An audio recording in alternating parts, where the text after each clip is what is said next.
tous ensemble. Alléluia. Allons de tout cœur. Alléluia. Alléluia. Alléluia. Oh, on élève la voix vers le Seigneur, on lui dit tu es roi, tu es Dieu, et nous voulons te glorifier pour ta présence. Alléluia, merci Seigneur. On élève la voix vers le Seigneur et on lui rend toute la gloire. On lui donne toute la gloire. On lui donne tout l'honneur qui lui revient, car il a des dignes. Oh Dieu de gloire, Dieu de gloire, tu es roi. Tu es le roi de gloire. Merci Seigneur. Alléluia, merci Seigneur. Merci notre Dieu.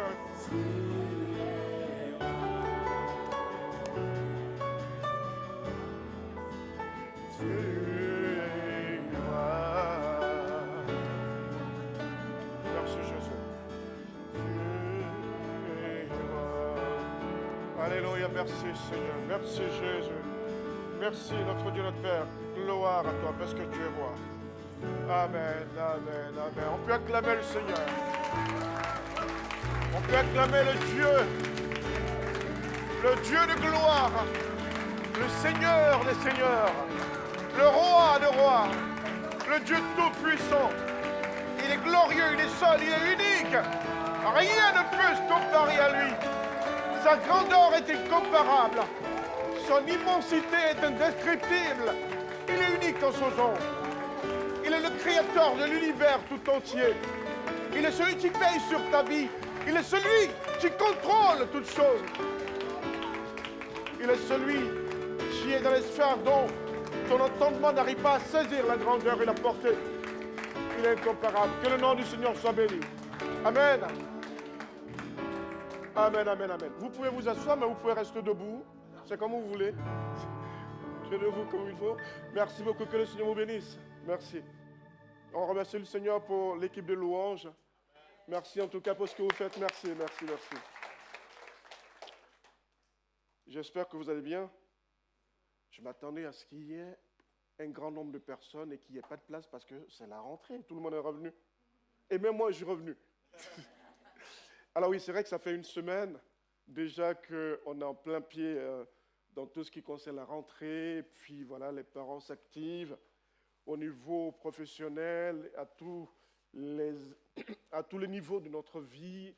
Et on s'active d'une manière ou d'une autre. Et puis, vous savez, la rentrée s'apparente un peu à une sorte d'année nouvelle. Voilà, c'est comme si on entrait, c'est comme si on se trouve dans la même ambiance que la nouvelle année. Et justement, là-dessus, eh bien, il y a eu une réflexion sur la mise en place d'une série qui va justement porter sur « C'est la rentrée ». Et donc aujourd'hui, dans le cadre de cette nouvelle série, eh bien, nous allons donc rester sur ce thème. Bon, pour que ce soit un peu différent, je l'appelais « Nouvelle rentrée, nouvelle page avec Dieu ». Amen. Amen. Bon, ceux qui ne me connaissent pas, c'est Urbain Oku. En général, j'aime ajouter, et là, vous y attendez, même pour ceux qui me connaissent, c'est le même nom, ça ne change pas. Voilà, donc c'est toujours Urbain Oku, aussi bien pour ceux qui me connaissent que pour ceux qui ne me connaissent pas. Voilà. Eh bien,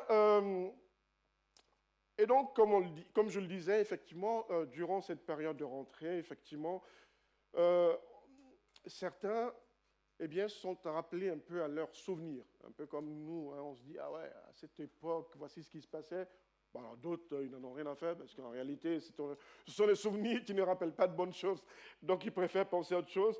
Et donc, pour certains, nos enfants notamment, eh bien, ce sont des cahiers neufs, voilà, des emplois du temps, tout ce qui concerne les étudiants, les enfants. Pardon, désolé.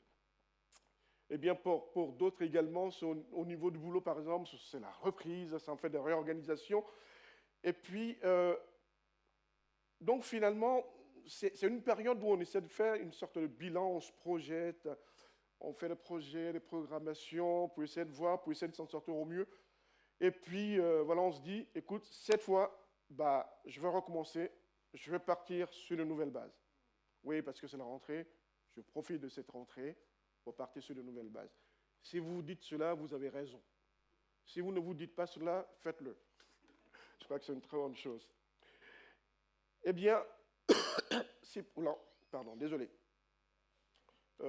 Si pour certains, effectivement, cette rentrée, eh bien, c'est l'excitation et tout cela, eh bien, pour d'autres, ça va être en fait source d'angoisse. Hein. Ceux qui doivent acheter tout un ensemble de fournitures, qui doivent faire face à tout un ensemble de dépenses, qui doivent inscrire leurs enfants peut-être à des activités périscolaires et tout cela,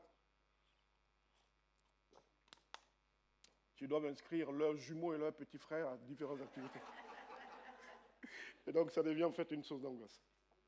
Mais on va lire ensemble un passage, c'est dans Lamentation, chapitre 3, versets 22 à 23, qui dit, et il est très court, « Les bontés de l'Éternel ne sont pas épuisées, ses compassions ne sont pas à leur terme. Elles se renouvellent chaque matin. Oh, que ta fidélité est grande. » Amen. C'est merveilleux. On devrait chaque matin, quand on se réveille, se rappeler ce verset et dire, Seigneur, tes bontés, eh bien, ne sont pas épuisées. C'est immense. Et ça se renouvelle. Alors, c'est vrai que c'est quand même, c'est fort. Non seulement c'est immense, ça ne s'épuise pas, et ça se renouvelle chaque matin. Là, il y a, on m'a dit, une sorte d'excès de bonté, en fait, finalement. Mais, sauf que nous, on ne puise pas dans cette source de bonté immense, inépuisable. Toutes les fois que j'en ai l'occasion, je nous convie à pouvoir y aller, à puiser dans les sources de bonté de notre Dieu. Et j'aime toujours citer ce verset que je n'ai pas mis dans les notes. Jusqu'à présent, vous n'avez encore rien demandé en mon nom. Demandez et je vous donnerai afin que votre joie soit parfaite. Quand je regarde, je dis, mais non, mais Seigneur, c'est quand même extraordinaire. Tout ce qu'on demande, il dit, non, ça c'est rien, vous n'avez rien demandé, les gars. Non, non, c'est demander, et moi je vous donnerai. Moi, ce que je recherche, c'est que votre joie soit parfaite. Et effectivement, dans le cadre de cette rentrée, on souhaiterait que la joie des uns et des autres soit parfaite. Amen. Et donc, par rapport à cette rentrée, le tout premier point que je voudrais voir avec vous, c'est une page blanche. Dieu, il nous donne un nouveau départ, une page blanche. On m'a dit que oui, on ne fait plus des PowerPoint, je vais faire des jolis PowerPoint avec une jolie page qui se tourne. Mais bon, ce n'est pas bien grave, je vais vous l'imaginer. Et donc, une page blanche, pardon, désolé. Hein. Et donc, dites-vous que cette rentrée, c'est l'occasion de pouvoir imaginer cette page qui est toute blanche, rien n'y est écrit, elle attend que vous. Elle attend juste que vous y écriviez, que vous utilisiez le stylo, ou en tout cas, le matériel que vous voulez, si c'est un crayon, mais ça va s'effacer au cours de l'année. Utilisez peut-être un stylo et puis vous choisissez la couleur. Si vous choisissez la couleur rouge, parce que vous aimez ce qui est vif, si vous choisissez le noir, parce que vous aimez peut-être ce qui est trop sombre, ben, choisissez la couleur qui vous sied et commencez à y écrire. Vous avez compris que c'est imagé, hein, ce que je suis en train de vous dire. Pour dire qu'avec Dieu, vous pouvez prendre un nouveau départ, profiter de cette occasion de nouvelle rentrée pour prendre un nouveau départ. Aussi bien au plan spirituel, au plan familial et personnel, qu'au plan professionnel.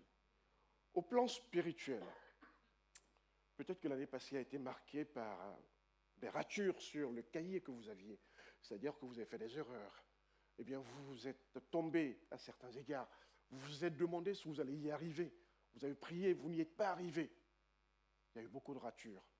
Il y a eu beaucoup de situations dans lesquelles vous vous êtes trouvé pas trop fort. Les épreuves auxquelles vous avez été exposés, eh bien, ça vous paraissait trop dur. Vous n'y comprenez peut-être pas grand-chose. Mais sachez qu'effectivement, cette nouvelle rentrée, cette nouvelle année finalement, est un moment de relèvement pour vous. Est un moment au cours du... Pardon. Ah ben dis donc, j'espère qu'on va s'en sortir. Hein.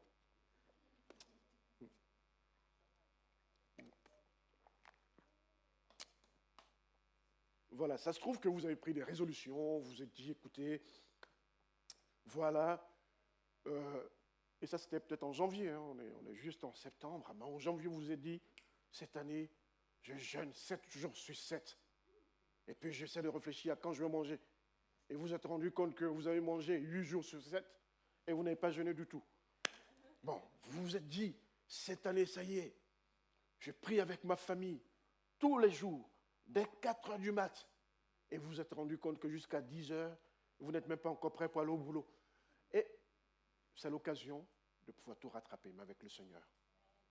Vous voyez, ne pas trop vous lancer dans des promesses. Dites simplement, Seigneur, aide-moi. Voici en fait ce que je projette de faire et je compte sur toi pour m'aider. Parce que toutes les fois que vous avez promis, vous vous êtes rendu compte que bon, ça a été un peu compliqué. Et une fois que vous faites une promesse que vous ne tenez pas, vous avez le sentiment, vous faites une promesse que vous ne tenez pas, eh bien, finalement, vous avez un sentiment de culpabilité. Et puis, il y a des versets bibliques qui semblent vous dire, bah, écoutez, quand on fait une promesse, il faut la tenir. Vous, ne faites pas de promesse. Mettez juste devant le Seigneur tout ce que vous envisagez de faire et dites-lui, Seigneur, eh bien, je remets tout cela entre tes mains, aide-moi. Aide-nous, aide ma famille, aide chaque membre de ma famille à pouvoir y aller. Et donc, ce cahier 9, cette page 9 qui est devant toi, fais-en ce qu'il faut, fais-en ce qu'il te convient, sans la maltraiter, sans la froisser, et laisse le Seigneur y écrire avec toi. Amen. Au plan familial et personnel, nous pouvons réécrire nos priorités. La première ligne de notre cahier doit être en réalité Dieu au centre. Quand on commence par mettre Dieu au centre de tout ce que nous faisons, eh bien tout coule de source. Mais quand on se met au centre ou en priorité et qu'on commence à crier à Dieu dès lors que les difficultés arrivent, eh bien on se retrouve dans une session de rattrapage. Parce qu'il faut que Dieu rattrape en fait tout ce que vous avez en tout cas causé comme situation. Il ne faudrait pas que les choses continuent de cette manière. Il faudrait que vous vous trouviez dans une situation où vous dites, oui, il faudrait que dès la première session, je puisse passer, que je ne puisse pas avoir des sessions de rattrapage. Si vous n'y êtes pas arrivé, ce n'est pas grave. Faites des sessions de rattrapage, mais ne dites pas, j'abandonne. Dieu il est toujours là pour pouvoir vous relever. Amen.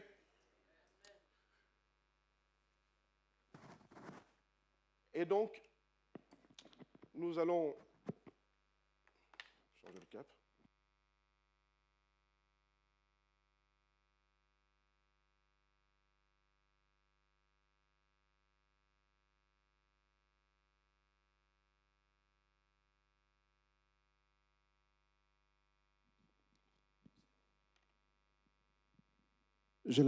J'ai l'impression qu'il y a un peu trop d'excusez-moi ce matin. Excusez-moi, je tousse, excusez-moi, j'enlève ma veste, excusez-moi.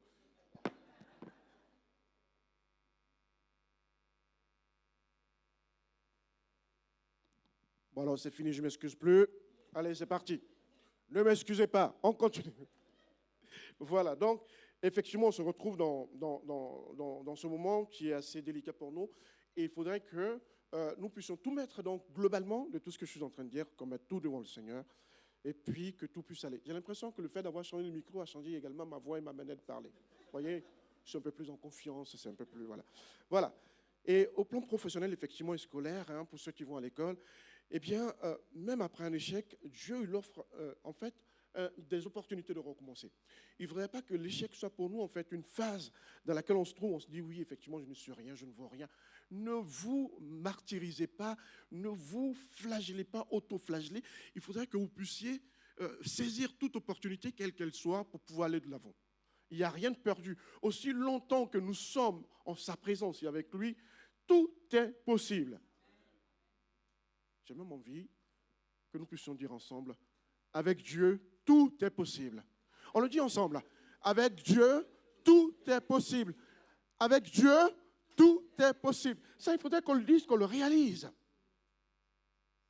Parce qu'à partir du moment où on ne le réalise pas, on est dans une attitude défaitiste. Et on entre dans une posture où tout est fini. Et à partir du moment où on est dans cette posture, plus rien n'est possible à faire. Or, avec Dieu, tout est possible.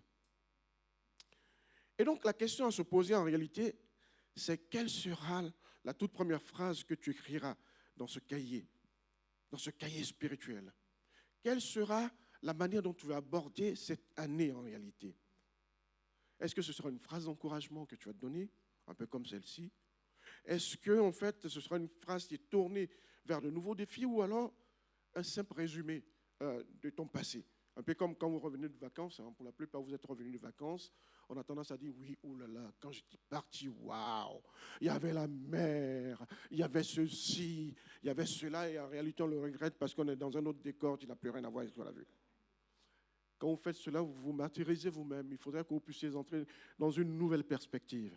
C'est vrai que j'ai vu cette mer, j'ai vu tout cela, mais je vais de l'avant. Si vous avez eu des choses qui ne sont pas bien, je vais quand même de l'avant. Amen. Deuxièmement, la rentrée, eh bien, c'est une marche de persévérance. Avancer avec Dieu dans cette nouvelle saison. Amen. Philippiens 3, 13 à 14. L'apôtre Paul va dire ceci. Il dit, je fais une chose, oubliant ce qui est en arrière et me portant vers ce qui est en avant, je cours vers le but pour remporter le prix de la vocation céleste de Dieu en Jésus-Christ. Amen. Paul, il parle ici de courir. En réalité, vous avez trop couru durant toute l'année. Je ne suis pas en train de vous inviter à courir en quoi être stressé. Non. En réalité, derrière ce qu'il est en train de dire, nous pourrions dire marcher, avancer pas à pas, mais sûrement. La rentrée, ce n'est pas un sprint épuisant, mais une étape dans la marche de la foi chrétienne. On n'est pas dans les gradins, en réalité. Il faudrait que cette nouvelle rentrée puisse nous mettre, non pas dans la posture de quelqu'un qui se retrouverait dans les gradins et qui serait là comme un spectateur, qui regarderait les choses se faire. Mais il faudrait que ce soit une occasion pour nous d'entrer sur le terrain et de courir avec les autres, de prendre part à cette course. Car en réalité, peut-être qu'on l'ignorait. Peut-être qu'on pensait qu'on était juste spectateurs, mais nous sommes des acteurs. Et là, je parle à chacun d'entre nous. Certains viennent à l'église, ils se plaisent à être des consommateurs. C'est-à-dire qu'ils sont assis, et puis bon, les pasteurs prêchent, les leaders prêchent, eh bien, le groupe de louanges nous apporte de beaux cantiques. Il y a des personnes qui viennent ici très, très, très tôt et qui nous soulèvent tous ces baffes, qui font tout cela. Et quand ils arrivent, tout est déjà fait. Et ils sont assis et ils regardent. Waouh, on a eu un bon culte, c'était très bien. Ou alors, oh là là, c'était pas bon du tout. Les gars, regardez comment ils chantaient. Regardez comment le pasteur il prêchait. Regardez comment est-ce qu'il faisait. Mais les gars, mais les gens, ils ont bossé comme pas possible. Toi, tu viens juste pour consommer. Dieu, au moins, gloire à Dieu parce que je suis là et tout a été fait. Et même au-delà de dire gloire à Dieu, viens et sers. C'est ce à quoi on veut vous inviter en fait. Si vous êtes longtemps resté assis sans servir, dites-vous aujourd'hui, à partir de ce nouveau départ, je vais faire partie des serviteurs. Je ne vais pas faire partie des servis. Je vais faire partie des serviteurs. Amen. Attends les gars, on est là tous pour pouvoir servir qui? Jésus-Christ, n'est-ce pas? Et là, vous êtes assis là comme Jésus-Christ, on vous sert. Ceux qui servent, ils le font avec plaisir. Mais lorsque vous êtes servi tout le temps et que cela ne vous dérange pas, il y a un souci. Il faudrait que vous puissiez vous dire, Seigneur, moi je veux entrer dans les rangs, je veux servir. Souvent, on a l'habitude de dire, oui, mais je vais servir, mais je n'ai pas de talent. On n'a pas dit de venir faire valoir tes talents, on dit, va servir. Viens, on va te donner quelque chose. Non, mais c'est vrai, franchement, c'est vrai. Hein? Viens, et de toute façon, on va te trouver un talent. Donc, il n'y a pas de souci. Voilà. Non, mais c'est vrai, il est important de servir. On est dans un moment où c'est crucial. Et donc, il faut qu'on puisse se donner ces défis spirituels à les relever, s'imposer des disciplines, effectivement, dans nos vies quotidiennes, et effectivement compter sur la grâce de Dieu pour pouvoir relever donc, les défis et puis suivre les disciplines qu'on s'impose, dans la persévérance notamment, dans la parole de Dieu, dans la constance et dans le service. Et c'est le service qui fait honneur à notre Seigneur, car nous sommes sauvés pour servir. L'auteur de l'Épître aux Hébreux, il dit dans Hébreux 12, 1, il dit « Courons avec persévérance dans la carrière qui nous est ouverte. » C'est-à-dire, il faut que nous gardions le cap, pas à pas, sans abandonner. Mais pour garder le cap, encore faut-il avoir le cap, les amis. Je ne vais pas insister davantage sur ce point.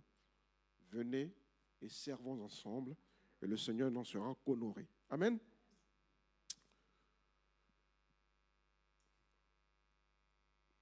Et donc, nous avons également des défis pour... Voilà, est-ce qu'il y a des jeunes ici?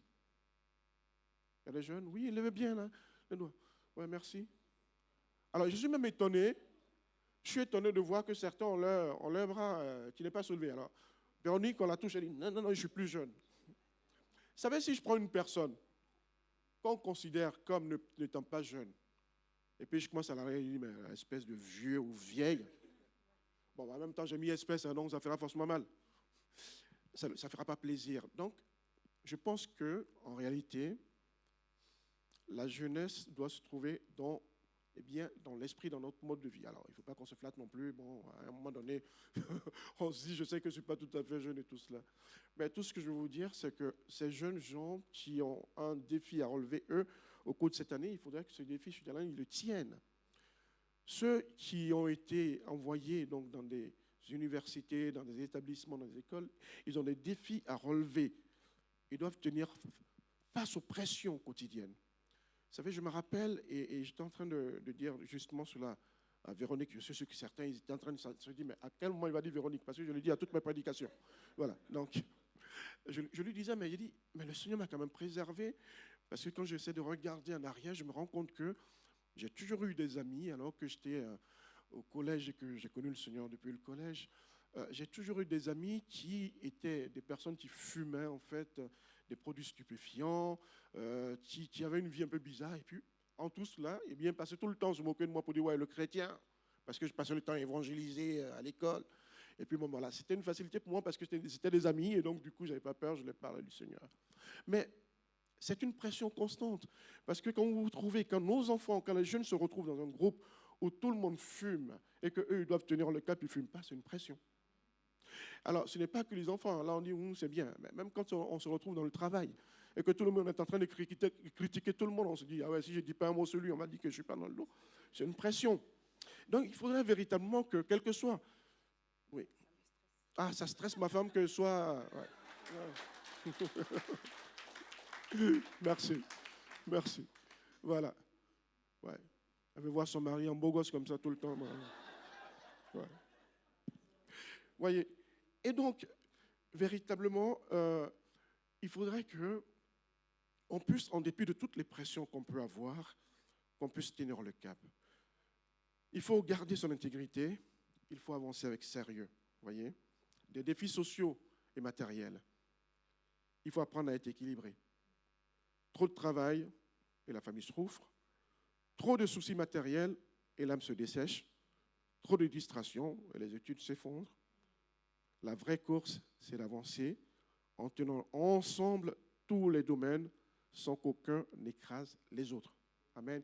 Il faut être équilibré. Vous savez, quand on voit l'apôtre Paul qui, dans son conseil, il dit, ben, il faut faire un peu de sport. Je suis un peu étonné de voir que l'apôtre Paul lui parle de sport en réalité. Mais pour parler de sport, ça veut dire qu'il devait être sportif. Et quand on voit l'apôtre Paul, il a beaucoup de références liées au sport.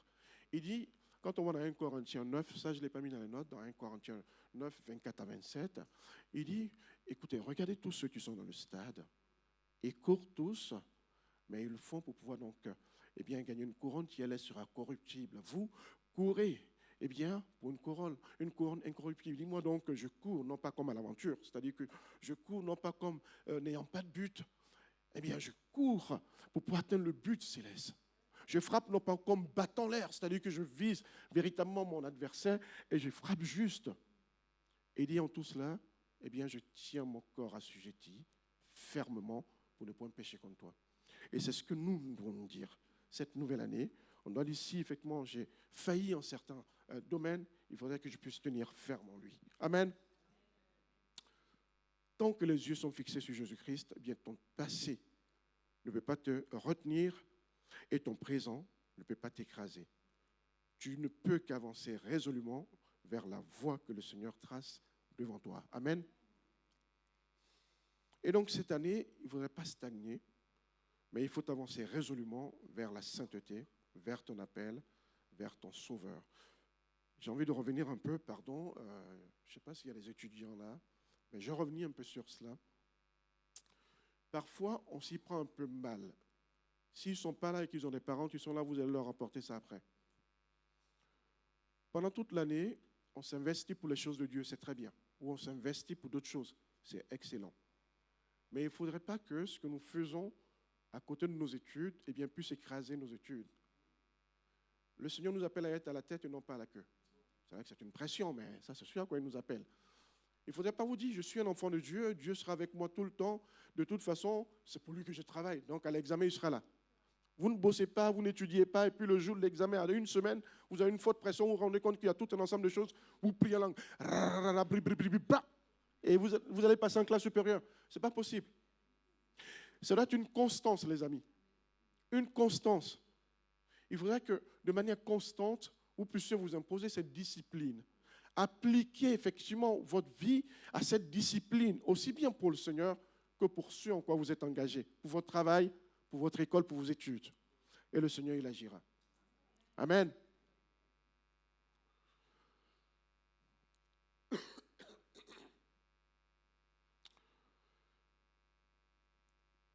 Troisièmement, et ce sera le dernier point, mais bon, je dis le dernier point, ne vous réjouissez pas vite parce qu'il y a des sous-points. Donc, voilà. Eh bien, il faut donc faire un bilan finalement et un engagement. Dieu, il cherche des familles, des jeunes et des serviteurs fidèles. Dans Josué 24, verset 15, eh bien, il dira, moi et ma maison, nous servirons l'Éternel. Eh bien, la rentrée, c'est le temps du bilan. Que contient ton cahier de l'an dernier? Que contient ton bilan de l'année dernière, des années passées? Quelle intensité a eu ta course dans cette carrière pour le Seigneur? Mais c'est surtout le temps d'un engagement, d'un nouvel engagement, comme on le dit depuis le début. Pour les parents, là, on va commencer à se dire des vraies choses. Hein. Bon. Tout ce que j'ai dit jusque-là, ce n'était pas des fausses choses, hein, c'était des vraies choses aussi. Mais voilà. Les parents, il faut que vous vous engagiez davantage auprès de vos enfants. Il faut les aider à apaiser leur quotidien. Voyez? Dans Éphésiens 6, verset 4, il est dit, « Et vous, pères, rajoutez aussi, et mères, n'irritez pas vos enfants, mais élevez-les en les corrigeant et en les instruisant selon le Seigneur. » D'ailleurs, quand je dis en les corrigeant, il y a une image qui m'est venue, c'est de donner des fessées. Ce n'est pas ça corriger. Hein. Corriger, c'est qu'il y a une erreur, il y a quelque chose qui ne va pas, on essaie de mettre sur les rails. Ça ne passe pas forcément par des fessées, par des brimades et tout ça. Ça peut être effectivement par une discussion, par un échange constructif. Et donc, la rentrée, c'est un temps pour les parents pour renouveler donc leur relation avec les enfants. Certains sont à un niveau où, avec leurs enfants, les relations ne sont pas au beau fixe. Et puis, on est parfois, en tant que parent, oui, parce que, attends, c'est quand même moi le père, c'est moi la mère, j'attends qu'ils viennent. L'enfant n'est pas suffisamment mature pour comprendre ça parfois. Hein. Et donc, il faudrait qu'on quitte cette posture et qu'on puisse faire le pas vers notre enfant pour pouvoir l'aider à se construire. Amen. Si on attend longtemps, on attend qu'il vienne et qu'il ne vienne pas, ce n'est pas bien grave, faisons le pas.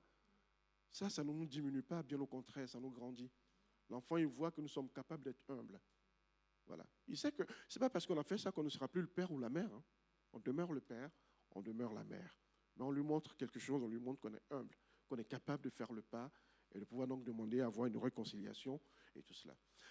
Quand on est parent, il faut apprendre à encourager les enfants.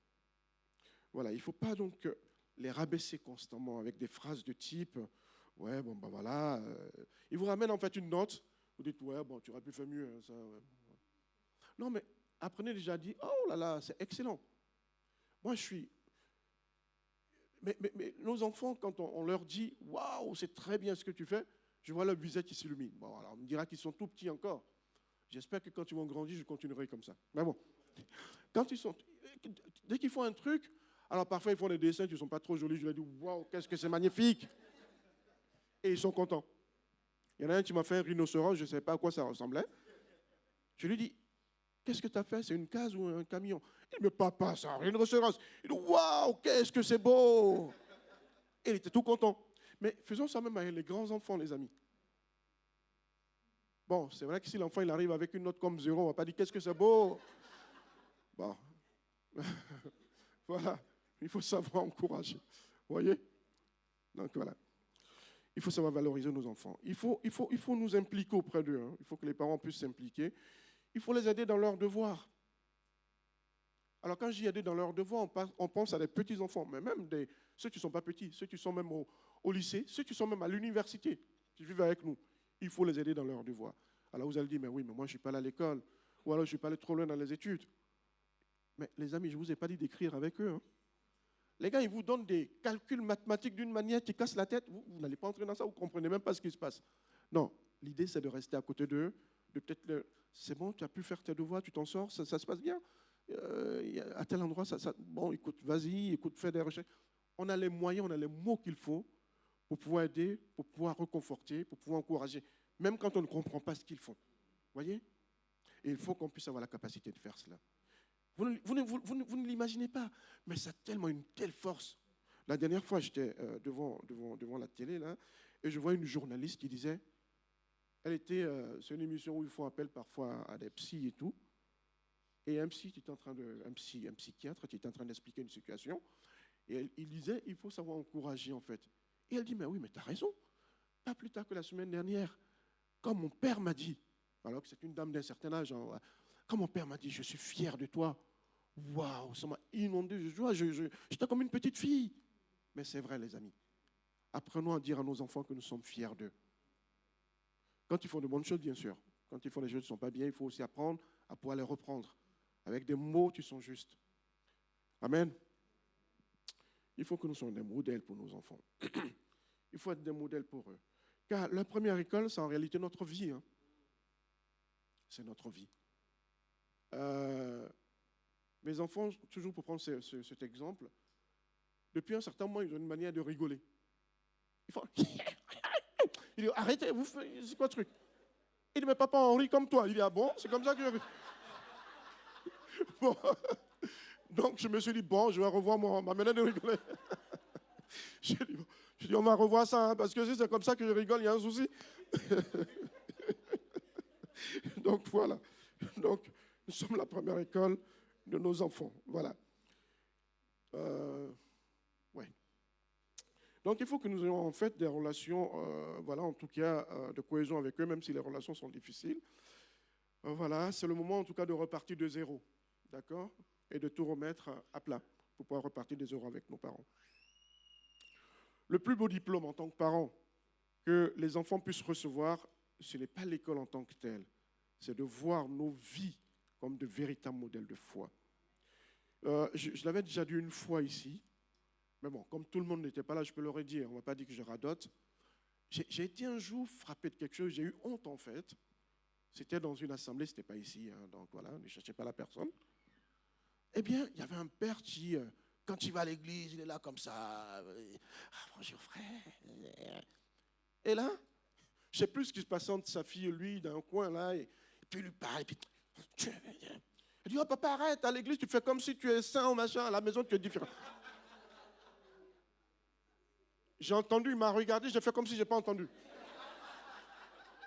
Et là, mon cher, si c'est ta fille qui dit ça, mon ami, donc, et il voulait savoir si j'entendais ou pas, il s'approche de moi, ouais, ça va, il dit oui, ça va très bien. Alors, et ta semaine, ça a été, oui, bon, ok. Donc, ce qu'on fait, il ne faut pas croire que ça leur échappe. Tout ce que nous faisons, ça les impacte d'une manière ou d'une autre. C'est pour cela que nous avons véritablement cette école, donc où ils apprennent, cette école où ils nous prennent comme des modèles. Les jeunes, on revient sur ce Éphésiens 6. Dans 1 à 2, il est dit, enfants, obéissez à vos parents selon le Seigneur, car cela est juste. Honore ton père et ta mère. C'est le premier commandement avec une promesse. On l'a compris avant l'école, avant le travail, avant même le service à l'église. Honore tes parents selon le Seigneur. Alors, selon le Seigneur, c'est important. Hein? Ça veut dire qu'il faut les respecter dans les principes divins. Ça veut dire que si vous avez un parent qui n'est pas chrétien, vous devez de l'honorer.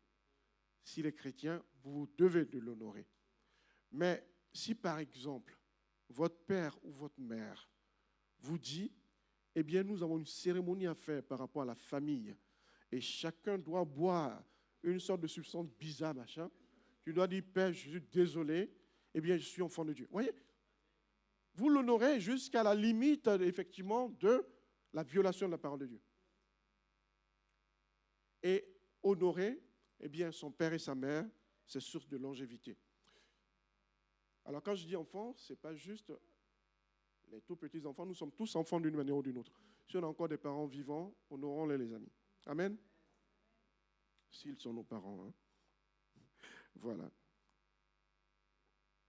Et donc, il faut honorer les parents. Il faudra que vous puissiez vous impliquer pour le Seigneur sans négliger vos études, ça je l'ai dit tout à l'heure. Dieu, il ne bénit pas la paresse en réalité. Voilà.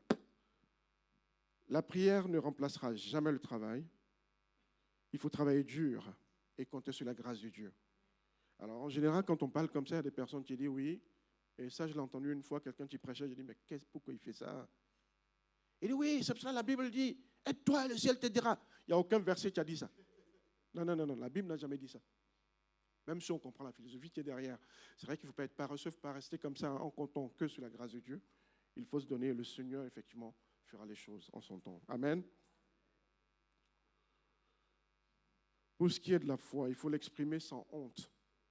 Dans Matthieu 5, 14, il est dit, vous êtes la lumière du monde.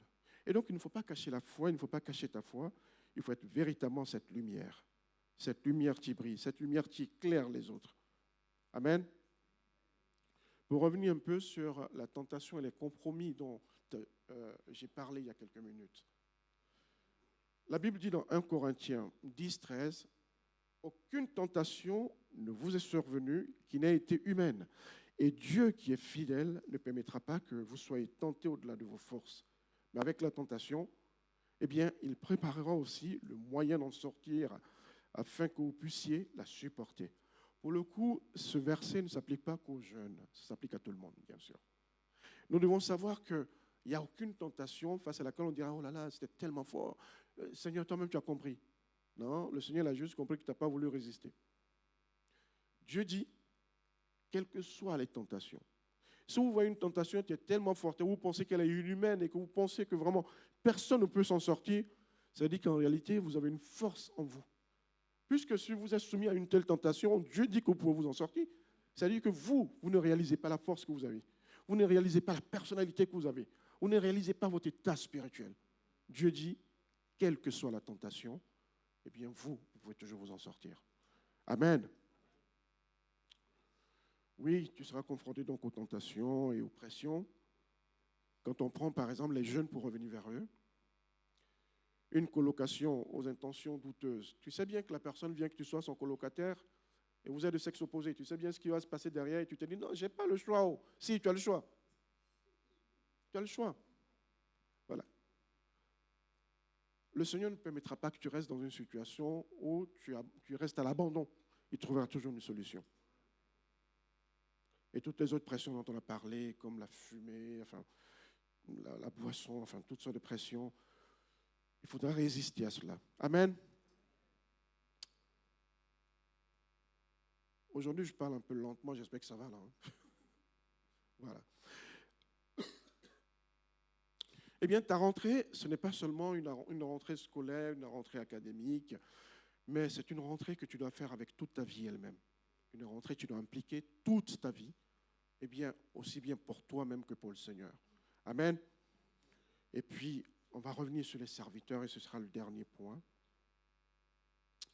Eh bien, chers amis, dans 1 Corinthiens 15, 58, il est dit « Ainsi, mes frères bien-aimés, soyez fermes, inébranlables, travaillons de mieux en mieux à l'œuvre du Seigneur, sachant que votre travail ne sera pas vain dans le Seigneur. » Et donc, cette rentrée pour tous ceux qui sont dans la maison de Dieu, pour tous les serviteurs, c'est-à-dire après pour tout le monde, eh bien, cette rentrée, c'est l'occasion de renouveler notre consécration et de pouvoir travailler résolument pour le Seigneur. La Bible dit que, eh bien, quand on travaille avec négligence, eh bien, c'est comme si c'est une source de malheur, comme si on a tiré une sorte de malheur sur nous. Alors, j'ai dit une sorte parce que je suis en train d'édulcorer, mais en réalité, la Bible ne dit pas une sorte de malheur. Hein. On dit malheur à celui qui fait l'œuvre de Dieu avec négligence. Je n'ai pas envie de prononcer sur la victime que ce soit le malheur non plus. Hein. Voilà. Mais il faudrait qu'on comprenne que quand on s'engage pour le Seigneur, il faut le faire résolument et il faut le faire sans paresse. Il faut le faire véritablement parce qu'on est réellement engagé en lui. Amen. Et il faut le faire sans rechercher la reconnaissance des hommes. L'apôtre Paul il va dire dans Galates 1, 10, il dit, si je plaisais encore aux hommes, je ne serais pas serviteur de Christ. Waouh! Si je plaisais encore aux hommes, je ne serais pas serviteur de Christ. Il faudrait qu'on cherche à plaire à Dieu, à Christ. Et c'est tout. Si on plaît à Dieu, faites-moi confiance, vous n'allez pas heurter les autres parce que le principe de Dieu sera inscrit en vous. Et à partir de ce moment, vous ne pourrez que prendre soin des autres. Et c'est valable pour tout le monde, à tous les niveaux. Par exemple, pour notre équipe de louanges, quand vous venez chanter, quand vous venez jouer des instruments de musique, il faudrait que, si ce n'était pas la manière de, si ce n'était pas comme ça que vous procédiez, il faut changer la manière de faire. Dites-vous, le spectateur par excellence, c'est Dieu. À partir du moment où vous voyez que c'est Dieu qui vous regarde, à partir du moment où vous voyez que c'est le Saint-Esprit qui vous regarde, votre manière de chanter change. Si vous chantez en faisant des vibes, vous savez que ce n'est pas pour impressionner Dieu et que vous le faites juste parce que vous voulez vraiment, en tout cas, l'adorer du mieux qu'il faut. Mais si vous dites, en faisant ça, celui-là va dire, je chante trop bien, vous êtes passé à côté de la plaque. Alors, ceux qu'on a ici, ils ne font pas ça. Hein. Donc, je le dis, c'est de manière globale. Donc, voilà. Il faudrait véritablement que notre perspective, notre vision puisse changer. Amen.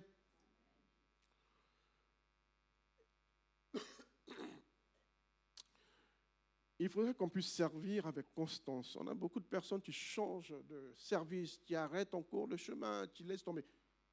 Non. Maintenez le cap et servez le Seigneur. Amen. Eh bien, en conclusion, ce que je veux dire, c'est que la rentrée, ce n'est pas seulement donc scolaire, comme on l'a dit, au niveau professionnel, mais c'est un rendez-vous spirituel aussi. C'est une page blanche qui est ouverte et tu nous laisses toute la latitude pour écrire. On va peut-être demander à l'équipe de louange de s'approcher quand même. Et puis on va demander aux enfants, les enfants ne sont pas loin d'ailleurs. Et donc, c'est l'occasion de pouvoir donc marcher avec persévérance.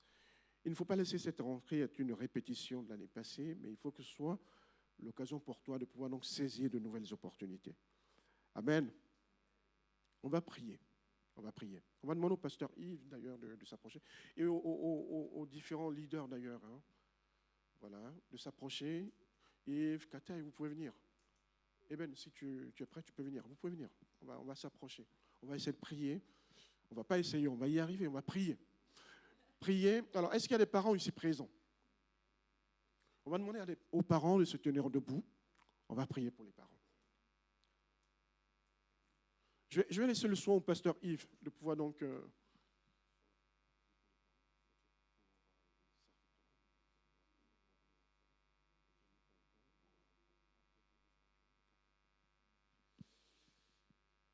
enfants sont là.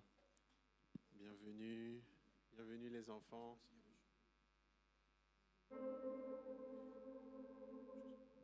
Ok. Gloire à Dieu. Est-ce qu'on peut tous ensemble se lever?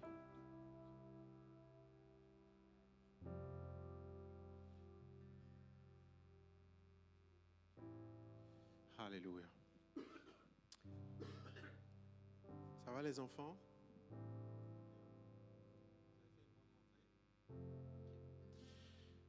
On va prier pour nos enfants. Vous savez, dans la Bible nous dit que alors que Jésus était en train d'enseigner, il y a des gens qui vont amener des enfants à Jésus et c'est mentionné qu'ils les ont amenés avec l'intention qu'ils touchent Jésus. Je crois fondamentalement que ce n'était pas un acte anodin parce que quelques versets plus haut, il y avait l'histoire de cette femme qui avait la perte de sang, qui avait touché Jésus et qui avait été guérie. Je suis convaincu que cette histoire avait commencé à courir dans les environs. Et les gens commençaient à se dire, il y a une dimension spirituelle dans le fait de toucher Jésus. Et ces gens qui amènent les enfants pour toucher Jésus, la Bible nous dit que les disciples vont leur dire non, ne venez pas importuner Jésus. Et Jésus va se mettre en colère. Et c'est vrai que souvent, en tant qu'Église, en tant qu'institution, en tant que disciples, ceux qui ont été établis, on peut, dans notre façon d'agir, empêcher les enfants de toucher Jésus. Et ce matin, avec le pasteur Urbain et aussi tout le conseil pastoral, on veut que nos enfants touchent Jésus. On ne veut pas être ceux qui vont empêcher les enfants de toucher Jésus. Parce que quand on touche Jésus, quelque chose se passe. Donc, on va simplement étendre la main. On va prier pour nos enfants. On sait que l'école est normalement un lieu d'éducation. Mais avec tous les témoignages qu'il y a, c'est aussi un lieu où il y a beaucoup de dangers. Le diable sait que s'il sème dans la vie des enfants quand ils sont petits, ça va porter du fruit quand ils sont grands. Parce qu'il y a ce principe-là. Mais Dieu sait que nos enfants doivent recevoir la semence divine. Il faut qu'ils reçoivent la semence divine. Nous allons être ceux qui apportons nos enfants à Jésus. De sorte à ce que, comme le pasteur Urbain l'a dit, quand ils sont à l'école et que des amis viennent avec la pression des réseaux sociaux, la pression des mauvaises habitudes, la pression des religions, de l'islam, qui est aussi une religion qui vient avec pression, que dans leur cœur, il y ait une lumière. Que quelle que soit la pression autour, que leur foi soit ferme. Jésus va faire quelque chose d'extraordinaire. Avant de prier pour eux, il va prendre les enfants et il va les mettre sur ses genoux. Comme pour dire que ce qu'il nous demande de faire, c'est de leur manifester de l'amour. Et alors qu'ils sont tous là, je vais demander aux différents leaders de pôle, s'ils sont là, vous pouvez venir. Venez. Aussi l'équipe d'intercession, enfin la responsable de l'équipe d'intercession, Françoise, si Françoise est là. Et on va imposer les mains. On va toucher chaque enfant avec la conviction que c'est Jésus qui est en train de les toucher. Et de là où vous êtes, étendez les mains et simplement invitez le Saint-Esprit à venir toucher les enfants. Alléluia. Alléluia, Jésus. Tu te bénis et te garde, il rayonne sur toi, t'accorde sa grâce, ton Dieu se tourne vers toi, te donne paix. Tu te bénis et te garde, il rayonne sur toi, t'accorde sa grâce, ton Dieu se tourne vers toi, te donne paix.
Ton Dieu se tourne vers toi, te donne paix. Je te bénis, tu te gardes,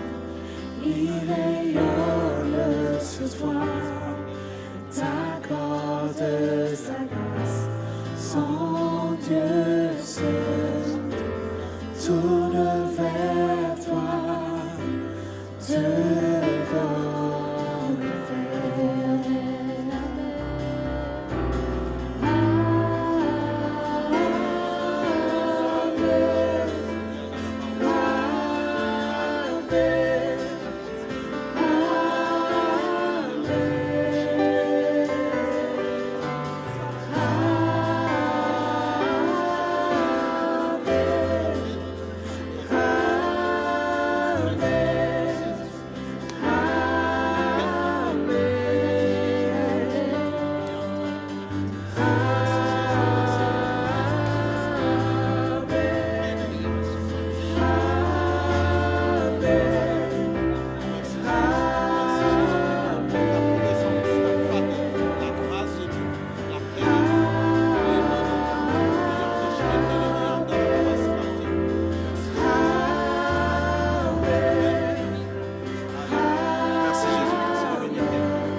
Reste sur toi pour plus de 1000 générations, sur ta famille et tes enfants et les enfants de leurs enfants.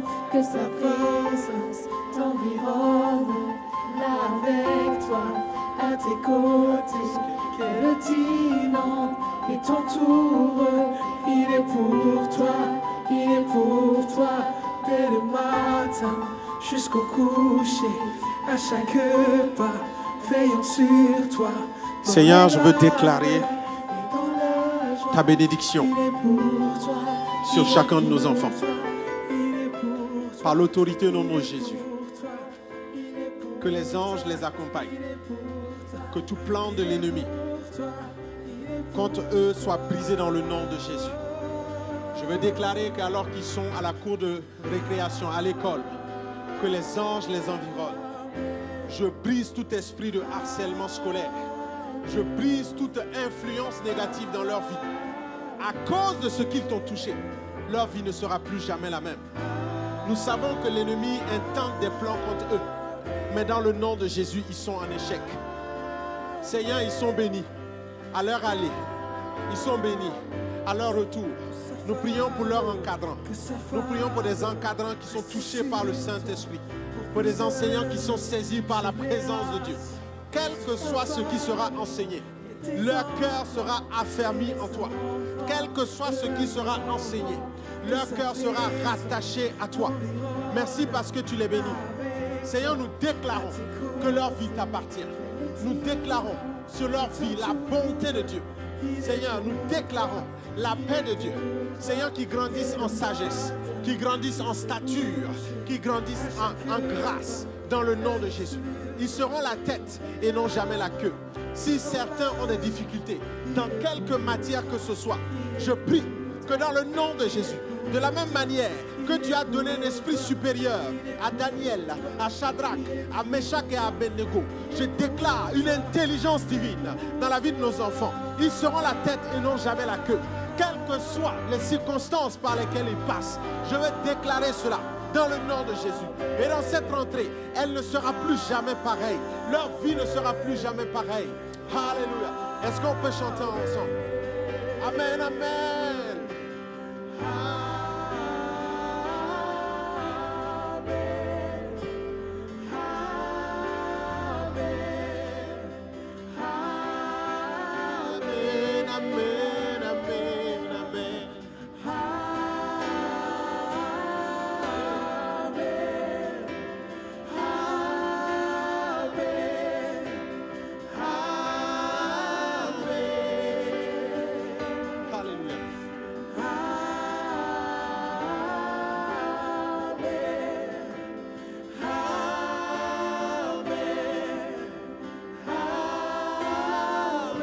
On peut acclamer le Seigneur.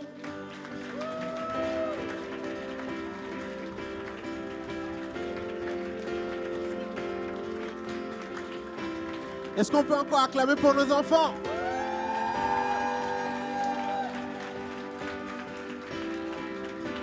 Que le Seigneur vous bénisse. Le Seigneur sera avec vous. Vos parents aussi seront là. et l'Église sera là pour vous soutenir. Sachez une chose, les enfants, on vous aime. Est-ce qu'on peut leur dire qu'on les aime? 1, 2, 3, on vous aime. Est-ce qu'on peut encore acclamer? Bravo, bravo, bravo. Merci beaucoup. Merci aux moniteurs. Vous pouvez repartir avec eux. Merci les enfants.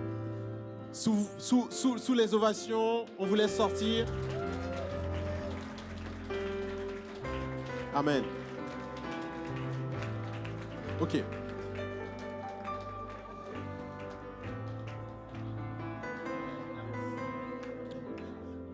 Alléluia. On ne peut pas terminer sans prier pour les moniteurs. Est-ce que les moniteurs peuvent revenir? Ça va être compliqué, mais Véronique, si on peut confier, est-ce que l'accueil peut juste veiller sur les enfants, les moniteurs? Il n'y a pas de souci. Dolly, tu peux venir avec Tendaji. Alléluia. Tu peux récupérer. Rosalie est là? Est-ce qu'on peut encore se lever? Alléluia. Viens. Tu viens au niveau de Move Kids? Alléluia. À la garderie, pardon. Alléluia. Est-ce qu'on peut prier pour eux? Parce que quand on est là pendant les temps de culte, c'est eux qui sont là, qui investissent dans la vie de nos enfants. Et cette année, on veut encore aller plus loin. On veut investir encore plus dans nos enfants. Et le dimanche prochain, on prendra le temps de partager la vision, de présenter le nouvel organigramme, la nouvelle organisation. Donc là, c'est vraiment l'équipe, je pense qu'ils ne sont pas tous là. Mais donc c'est Move Baby. Voilà, Mélissa, tu peux venir. Donc si elle est moniteur, n'hésitez pas à venir, moniteur, monitrice. Donc Move Baby, c'est de 0 à 3 ans. Move Kids, c'est de 3 à 11 ans. Et puis les ados, donc c'est à partir de 11 ans. Donc on aura l'occasion de vous en dire plus, à partir de 12 ans. Lille aussi, tu peux venir, même si c'est un peu tôt. Viens. Donc on aura l'occasion de présenter. Mais j'aimerais particulièrement qu'on prie pour eux. Vous savez, quand je les vois, j'ai vraiment une image de deux forces. Parce que dans le monde, on leur enseigne des choses, mais dans l'Église, on leur enseigne aussi des choses. Qu'est-ce qui va prendre le pas dans le cœur de nos enfants? Et c'est sur eux, sur elles, qu'on s'appuie pour que la parole soit prêchée. Est-ce qu'on peut étendre les mains simplement? Alléluia, Saint-Esprit. Merci Seigneur. Une onction, un feu nouveau. Une onction, un feu nouveau. Un feu nouveau, une onction, un feu nouveau, un feu divin. Saint-Esprit, merci Seigneur, parce que tu es fidèle. Alléluia, merci Jésus. Merci Jésus. Alléluia. Merci Jésus. Merci Jésus. Alléluia. Alléluia, Jésus. Seigneur, je prie qu'il soit rempli de feu, qu'il soit rempli d'un zèle nouveau, d'un zèle surnaturel, d'une intelligence capable de décortiquer les choses complexes pour que les enfants puissent les connaître. Ta parole dit, ne savez-vous pas que le royaume des cieux est comme le cœur d'un enfant? En réalité, nous devons être comme des enfants pour pouvoir te percevoir. Je prie que tu leur donnes une sagesse divine, que la gloire te revienne dans le nom de Jésus. Amen, amen. Est-ce qu'on peut acclamer le Seigneur? Merci beaucoup. Soyez bénis. Merci beaucoup. On peut encore acclamer le Seigneur pour eux? Alléluia. Et je profite en même temps de l'occasion.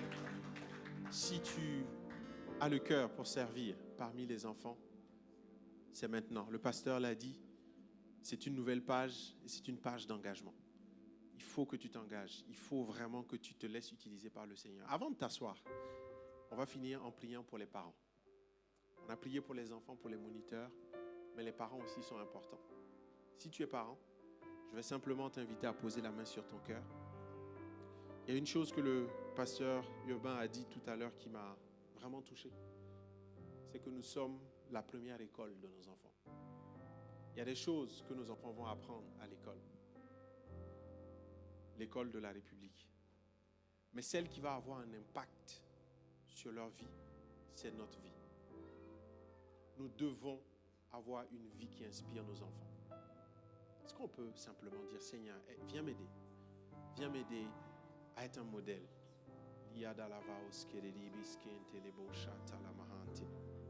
Merci Jésus. Merci Jésus. Merci Jésus. Seigneur, je veux être un père exemplaire. Je veux être un père exemplaire. Nous prions pour une église modèle. Une église qui ne rejette pas les enfants, mais qui les amène à toi. Mais je veux prier aussi pour chaque parent. Saint-Esprit, que ta faveur se manifeste. Viens te révéler, Seigneur. Viens te révéler, Yahweh. Car toi seul es fidèle. Seigneur, nous sommes les premiers modèles qu'ils vont copier. Te demandons de nous inspirer. Inspire-nous, Seigneur, pour que la gloire te revienne. Dans le nom de Jésus. Amen. Amen. Est-ce qu'on peut acclamer le Seigneur? Gloire à Dieu. On peut s'asseoir. On peut s'asseoir un instant. Alors, quelques annonces. Le culte est déjà bien entamé, mais